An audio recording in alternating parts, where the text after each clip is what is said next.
So for today's videos guys is topic natin kung paano i-secured ang ating Facebook account.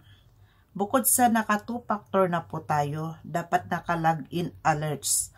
Kung sakasakaling may mag-login sa ating Facebook account is magno-notification ang Facebook sa atin para malaman natin kung may gumagamit ng ating account. So paano nga ba? What's this? So, ayan guys, punta na tayo ng Facebook account natin. Dito tayo sa my settings. And then, see more in account center. Password and security. And then, security check up. Dapat naka-okay ang iyong password at naka 2-factor authentication is on. Login alerts are on.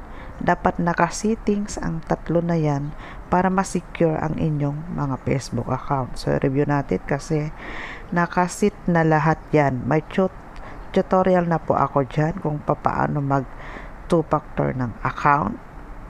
So, i-review natin. Naghanap siya ng change password. Kung nakalimutan nyo, pwede nyo i-change password dito. Pero sa akin, hindi. Skip na lang natin.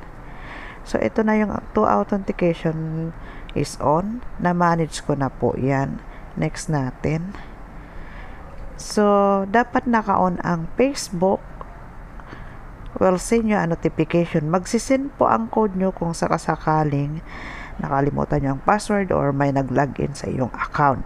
At naka-on ang email dahil dyan po mag-notification kung mayroong nangyari sa iyong account. So, next natin.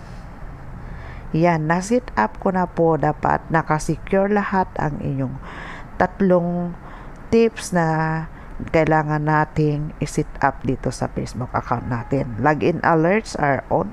2-factor authentication is on. Your password is okay. So, na-review na natin na okay siya. Dapat gawin nyo ito.